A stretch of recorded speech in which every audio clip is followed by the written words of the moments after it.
Hi friends, welcome to my channel SN Trading Tricks. நாளைக்கு market எப்படிலாம் இருக்க போகுதுன்றதை நம்ம பார்க்கலாம். வாங்க வீடியோக்குள்ள போகலாம்.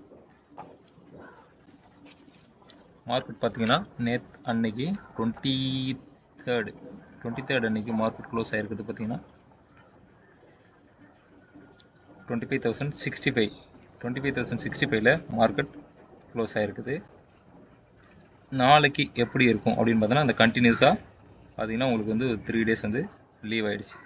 லீவ் ஆனதால் மார்க்கெட் ஒரு கேப் டவுனோ அல்லது கேப் அப்போ மார்க்கெட் நாளைக்கு நம்ம எதிர்பார்க்கலாம். எந்த டைரக்ஷனில் ஓப்பன் ஆகும்னு பார்த்தீங்கன்னா மார்க்கெட் இந்த நேற்றுடைய க்ளோசிங் ரேஞ்சிலே ஓப்பன் ஆச்சுன்னா இங்கே மேலே இருக்கிற இந்த ட்ரெண்ட் லைன், இந்த சின்ன ட்ரெண்ட் லைன் வரையும் போயிட்டு அகெயின் அங்கேருந்து ஃபாலோ ஆகலாம். இந்த ட்ரெண்ட் லைன் வரையும் போயிட்டு 25,064 ஓப்பன் ஆகி அங்கேருந்து ஒரு 10 பாயிண்ட் மூவ் ஆகிறதுக்குள்ள சான்சஸ் இருக்குது. போயிட்டு ட்ரெண்ட் லைன்லேருந்து அங்கேருந்து அகெயின் இந்த சப்போர்ட் லைனுக்கு வரத்துக்குள்ள வாய்ப்பு இருக்குது நாளைக்கு. ஓகேங்களா? அதாவது நேற்று 23rd அன்னைக்கு மார்க்கெட் எந்த ரேஞ்சில் க்ளோஸ் ஆகிருக்குதோ நல்லா கவனிங்க. 23rd அன்னைக்கு மார்க்கெட் பார்த்தீங்கன்னா 25,064 க்ளோஸ் ஆகிருக்குது. 3 days வந்து கண்டினியூஸாக லீவுன்ற காரணத்தால் மார்க்கெட் கேப் அப்போ இல்லை கேப் டவுனோ ஆகிறதுக்குள்ள வாய்ப்பு இருக்குது. சரிங்களா? பார்த்தீங்கன்னா இந்த ஏரியாவில் சப்போர்ட் எடுக்கிறதுக்குள்ள லெவல் நான் கீழே க்ரீன் கலரில் பாக்ஸ் போட்டிருக்கிறது வந்து சப்போர்ட்.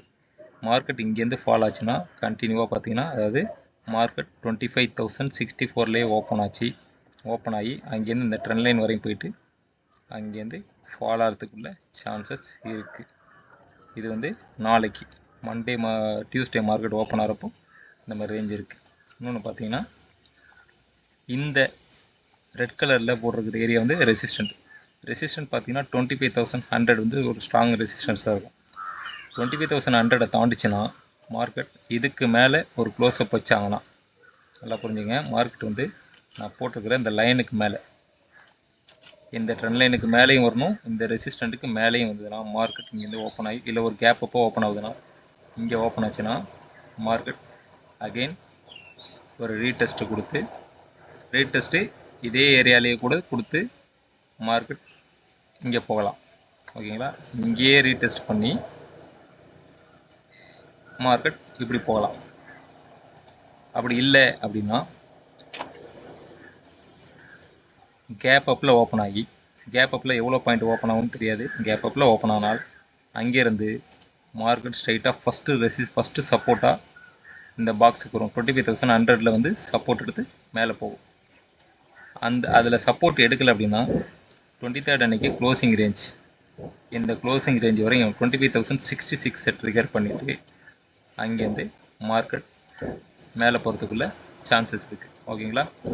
ஓப்பன் ஆச்சுன்னா கேப் அப்பில் ஓப்பன் ஆனால் அங்கேருந்து ஃபஸ்ட்டு சப்போர்ட் பார்த்தீங்கன்னா 25,100 சப்போர்ட் எடுத்து மேலே போகும்.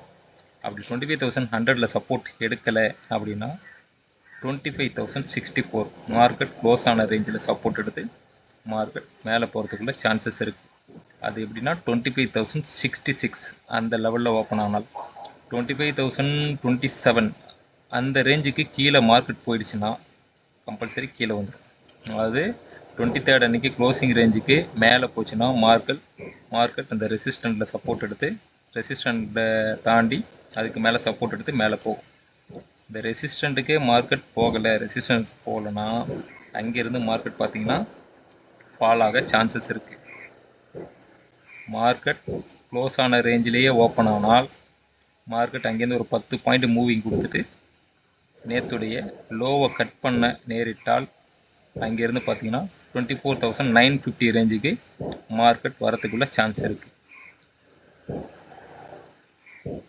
23rd க்ளோசிங்க்கு மேலே மார்க்கெட் கேப் அப்பில் ஓப்பன் ஆனால் கேப் டவுனில் ஓப்பன் ஆனால் மார்க்கெட் கீழே சப்போர்ட் எடுக்கும். கேப் அப்பில் ஓப்பன் ஆச்சுன்னா மார்க்கெட் இந்த ஏரியாவிலேருந்து மேலே போய்ட்டு மேலே போட்டுக்கிறது ரெசிஸ்டன்ஸ் வரையும் போகிறதுக்குள்ள வாய்ப்பு அதிகமாக இருக்குது. மார்க்கெட் கண்டினியூவாக இன்னும் டவுன் ட்ரெண்டு முடியலை. மார்க்கெட் ட்ரெண்டு டவுன் தான், அப் ட்ரெண்டுக்கு இன்னும் போகல. இது பார்த்தீங்கன்னா இது வந்து சப்போர்ட் நான் போட்டிருக்கிறது சப்போர்ட் ட்ரெண்ட் லைன். டேல சப்போர்ட் ட்ரெண்ட் லைனில் தான் மார்க்கெட் வந்து சப்போர்ட் எடுத்திருக்குது. இன்னொன்று மூவிங் ஆவரேஜ் நான் போட்டிருக்கிற இந்த க்ரீன் சப்போர்ட்டை உடைச்சதுன்னா, இந்த க்ரீன் கலர் சப்போர்ட்டை உடைச்சி மார்க்கெட் கீழே போச்சுன்னா அடுத்தடுத்து சப்போர்ட் வரும். ஃபஸ்ட்டு இதில் சப்போர்ட் எடுத்து மார்க்கெட் இங்கேருந்து மேலே போகும். மேலேருந்து கீழே வந்த மார்க்கெட் இதில் சப்போர்ட் எடுத்து இங்கே ட்ரிகர் பண்ணிவிட்டு மேலே போகும். அப்படி போகலை, சப்போர்ட் எடுக்கலை அப்படின்னா இங்கேருந்து மார்க்கெட் வந்து கீழே வந்து ஒரு ரீடெஸ்ட் கொடுத்து, ரீடெஸ்ட் வந்து இந்த இடத்துலேருந்தே கொடுக்கணும்னு சொல்ல முடியாது. கொஞ்சம் மார்க்கெட் வந்து கூட இந்த ஏரியாவிலேருந்து ட்ரிகர் பண்ணி இப்படி வரதுக்குள்ள வாய்ப்பு இருக்குது. 24,750க்கு வரும். 24,900 கட் பண்ணி மார்க்கெட் கீழே வந்தால் அதில் ஒரு ரீடெஸ்ட் பண்ணிவிட்டு மார்க்கெட் கீழே வரதுக்குள்ள சான்சஸ் இருக்குது. மார்க்கெட் ஒன்றும் டவுன் ட்ரெண்டில் தான் இருக்குது, அப் ட்ரெண்ட் ஸ்டார்ட் ஆகலை. அதனால் பார்த்து ட்ரேட் பண்ணுங்கள். நான் போட்டிருக்கிற லெவல்ஸ் வந்து நோட் பண்ணிக்கங்க. ரெசிஸ்டன்ஸ் பார்த்தீங்கன்னா 25,200, 25,100 இது வந்து மார்க்கெட்டுக்கு ரெசிஸ்டன்ஸாக இருக்கும். இந்த ரெசிஸ்டன்ஸை தாண்டினா மட்டும்தான் 25,200க்கு மேலே போகும். இல்லைனா இந்த ட்ரெண்ட் லைன்லேருந்து ஃபஸ்ட்டு போட்டுக்கிற ட்ரெண்ட் லைன்லேருந்து மார்க்கெட் ஃபால் ஆகி சப்போர்ட் எடுக்கிறதுக்குள்ள வாய்ப்பு இருக்குது. இந்த ஏரியாவிலேருந்து மார்க்கெட் ரிவேஸ் ஆனால் தான் சப்போர்ட். இந்த ஏரியாவில் சப்போர்ட் எடுக்கலாம், மார்க்கெட் கீழே போகிறதுக்குள்ள பாசிபிள் இருக்குது. ஓகேங்களா? நாளைக்கு மார்க்கெட் எப்படி ஆகும்னு சொல்லியிருக்கிறேன்.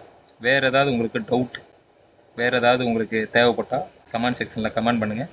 நான் வந்து உங்களுக்கு கிளியர் பண்ணுறேன் ஃப்ரெண்ட்ஸ். ஓகே, தேங்க்யூ, பாய். நாளைக்கு மார்க்கெட் ஓப்பனாக இருக்கும், பார்க்கலாம்.